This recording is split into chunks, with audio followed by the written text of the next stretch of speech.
Conquests of the Longbow, aka The Legend of Robin Hood, aka manual-based copy protection, the game.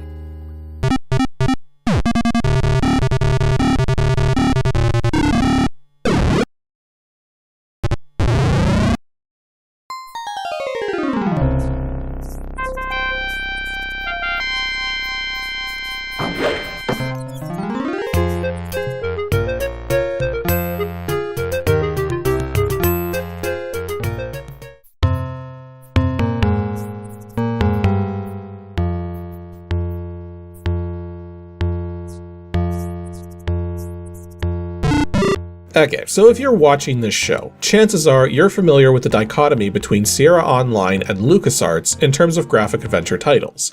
Sierra tended to have a lot more death traps, a lot more Walking Dead scenarios, and a lot more convoluted puzzles, while LucasArts tried more so to focus on keeping their narratives going by minimizing the odds of getting killed or becoming unable to reach a conclusion. Eventually landing on easier puzzles too, though they were no stranger to the same convoluted puzzles early on. The point, though, is that Sierra ultimately ended up with a bit of a reputation in terms of how their adventure games play out. But today's ancient DOS game, Conquests of the Longbow, The Legend of Robin Hood, is a massive exception, being one of the most straightforward adventure games to ever come out of that company. The thing is, when you're crafting a narrative for a game, anytime you want to branch the path in a story, you're potentially doubling, tripling, or even quadrupling the amount of work needed to continue forward from that point. The Conquests of the Longbow takes a different approach to story branching, whereby those branches really only extend outwards on a per game day basis, then merge back together at the end of each game day, waiting until the very end of the game to decide which ending you'll receive based on what transpired over the course of the game, along with your final stats, all while making it possible to clear many of the game's puzzles in more than one way, which in turn affects how all of those stats turn out in the long run. It's no wonder a lot of people remember this game fondly, but the important thing to note is that if you're used to playing Sierra's adventure titles, just toss all that knowledge right out the window. This game does things a lot differently, and speaking as someone who'd never played this game before until now, and thus has zero nostalgia for it, you'll have a better time of it if you approach the game with zero preconceptions of what to expect. Otherwise, you're going to do what I did, spend half an hour wandering Sherwood Forest, and wonder how the heck the game is this amazing experience when there's so many repeating screens and nothing to do.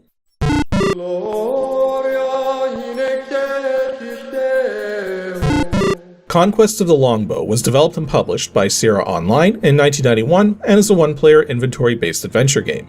Now, in terms of graphics, there were two separate releases, one which supports Tandy and EGA 320x200 16-color graphics, despite the box for said version only stating support for EGA without indicating Tandy support anywhere on the box, while the other release specifically supports MCGA 320x200 256-color graphics, though indicates VGA on the box because that's what most people were familiar with. And kind of like how many games which have AdLib support will instead indicate Sound Blaster support, since, again, that's what most people were familiar with. Now, speaking of audio, there's a ton of support for various audio devices in this game, but only a handful of them actually support digitized effects, referred to in the installer as speech, even though most of the digitized effects are simply sound effects. As for its current release state, it's still commercial and readily available from GOG as a $6 digital download if all you want to do is play it and don't care to collect a physical release. If you would prefer to get a physical copy, this one's not too hard to get, but it is a bit more pricey to go for, with a couple things to keep in mind. Now, firstly, it's often found complete in box, or at least comes with both the discs and manuals, because the manual is referenced multiple times throughout the course of the game in order to complete it. No manual, no chance in hell of winning. However, this also means copies tend to be pricier, with the discs alone typically going for $20 to $30 and fully boxed copies going for more like $50 to $60. Now sure, sellers try to charge way more than that, but the reality is the only copies actually getting sold are around the prices I just mentioned, so definitely wait for someone to charge a sane price before you go shelling out the cash. The major trick though is trying to get the exact release you want. Not only is the game split into two releases, the 16 color release and the 256 color release, but those releases themselves are also split into separate 3.5 inch disc and 5.25 inch disc releases. The type of discs you get doesn't seem to be a factor in the price, but every single listing I found for the game was for the 256 color release. I couldn't find any listings for the 16 color copy of the game, so I have no idea if it'd be priced similarly or not. Worse still, the GOG release, despite having a Tandy graphics option in its installer, only actually includes the 256 color graphics, so at present the only way to experience the game in 16 colors is with a very rare physical copy, so good luck on that one. Also, one last thing I want to quickly mention. There was a period of time where this game was actually free to download on Christy Marks' website. Now, Christy Marks being a prolific writer in her own right across many forms of media, but in this case, she was the lead creator behind this game. But ever since Activision, the present owner of the Sierra properties, decided to re-release this game up on GOG, that free download has since disappeared from her website. Nevertheless, I'll put a link to her website in the video description too, just for good measure. There's been countless tales, ballads, and stories about Robin Hood told throughout the ages, dating all the way back to the 1300s. But because of that, there's never really been a definitive story about Robin Hood. Well, everyone comes up with their own version. The version of the tale told here has its roots in the story of Ivanhoe, an early 1800s story written by Walter Scott, which wasn't really a tale about Robin Hood, but helped to popularize certain notions of the characters involved in the Robin Hood lore. More specifically, the idea that King Richard the Lionhearted had been taken hostage by the Duke of Austria and was being held ransom, while his brother Prince John held no desire to free his brother, opting instead to rule the land in his brother's place while wielding his royal powers to collect unconscionable quantities of taxes from the people. The story presented here follows that same formula and extends upon it, the idea being that you take command of Robin Hood over the course of about 2 weeks of in-game time, with the ultimate goal being to raise or steal enough money to pay the ransom and to build up your band of merry men to numbers high enough to thwart whatever plans Prince John and the Sheriff of Nottingham have in store, with each day presenting its own challenges and obstacles to face in order to build those numbers up. And it should be noted, if you're a little behind on your Robin Hood lore, don't worry, Alan Adale's got you covered during the intro and basically tells you everything you need to know to get you on your way.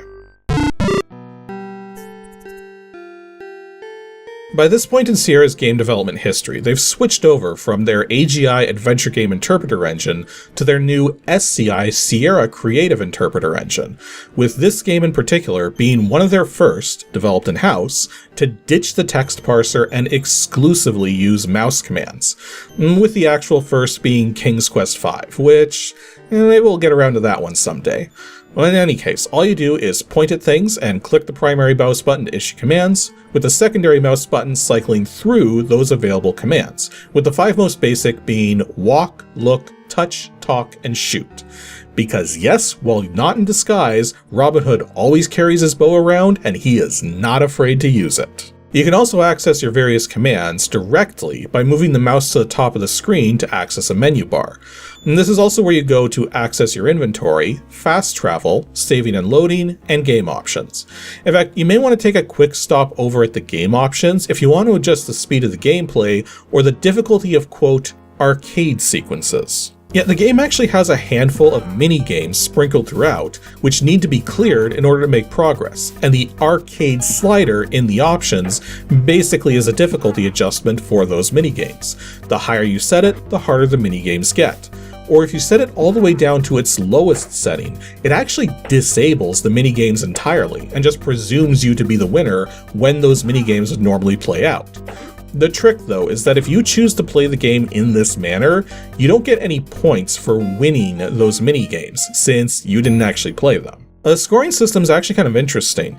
Firstly, it's a relatively huge number of points available compared to most adventure games, but more importantly, it's less a measure of how much of the game you've experienced, and more a measure of how cunning you are, as anytime you clear a hurdle in the most ideal way, or accomplish a task that raises your advantage in the grand scheme, you gain points and a sound cue plays.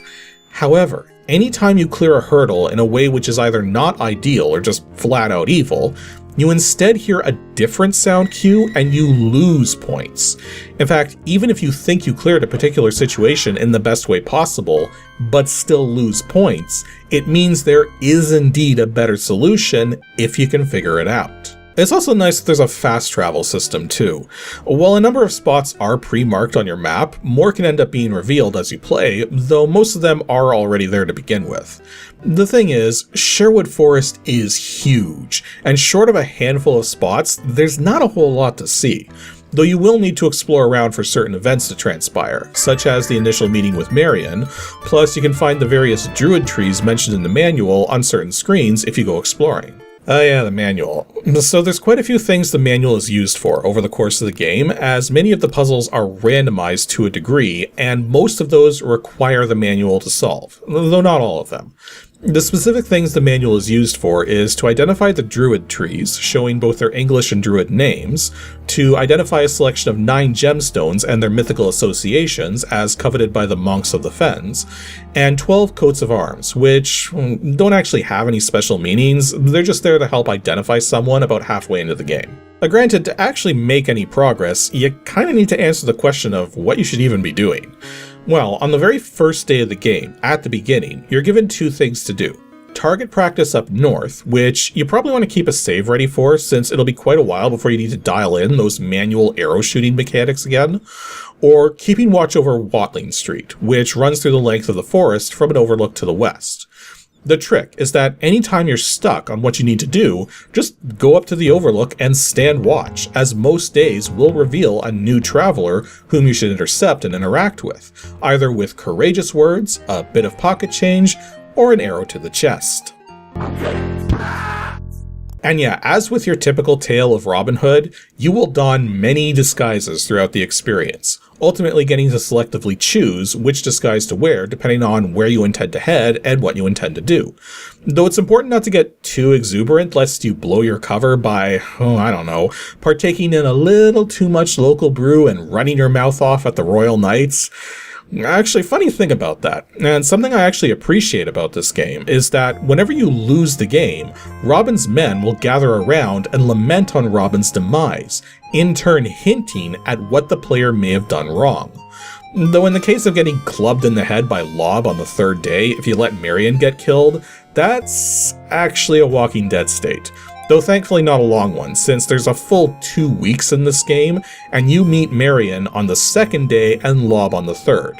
So even if you haven't been keeping multiple saves, you've only got maybe 10 minutes of replaying to do from the start of the game to get back on track. And speaking of the day system, that's another thing I really like about this game, is that despite being separated into different days, none of it is on a timer. Each day only progresses when certain moments are triggered, and I much prefer this approach to a time-based adventure than having an actual timer counting down to my inevitable failure, because I don't think fast enough to know which convoluted mess of items need to be used to solve which puzzles. I prefer to approach games at my own pace, and the system found in this game lets me do that.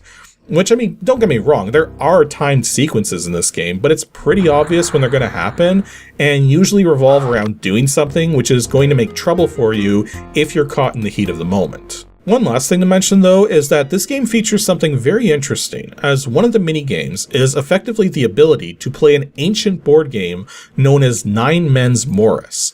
Its inclusion here may make it one of the earliest examples of being able to play this game against a computerized opponent. Though I'm gonna hazard a guess some earlier examples do exist. But nevertheless, it's a very simple strategy game that absolutely has some tricks to it. And while I didn't really come up with any good strategies myself, one thing I can say is that even if things don't look good, don't give up, because all you need is the right pieces and the right positions, and you can easily stage a comeback. Naturally, the opponent could do this too, so don't let your guard down even if you got the advantage. Overall, Conquests of the Longbow is an exceptional game for its time, and even nowadays still holds up. with a few minor technical and procedural gripes, but nothing which makes the game even remotely unplayable. And then heck, I did not consult a walkthrough at any point while actively playing this game. Though I am only showing footage from the first half because I don't want to spoil too much, given that this is absolutely a DOS game. I would recommend giving a try if you have any interest at all in point-and-click games, or just Robin Hood stories in general. Even if point-and-click games don't generally click with you, it may simply be that you've been trying the wrong ones. So I feel this game here is a true test of whether you can actually enjoy such a game or not, because if you can't enjoy this one, good luck enjoying any of them, because this one here, one of the best. And hey, it's super simple to set up in DOSBox as well. Just leave cycle set to auto and you're good to go. Even the GOG release, which uses ScumVM by default, comes with all of the files necessary to play it on a proper DOS system or through DOSBox. Anywho, that's all for today's episode of Ancient DOS Games. Next up, 2 Saturdays from now, on July 11th, will be another review, episode 359. And since I'm not going to have a lot of time on my hands, I'm going to need to go with a smaller game than usual. So we're going to be taking a look at a long-forgotten space shooter where you actually play as one of the bad guys trying to take over Earth. So make sure to stay tuned to see what such game existed in the early 90s, and yet is still available for purchase today through one of the game's original authors.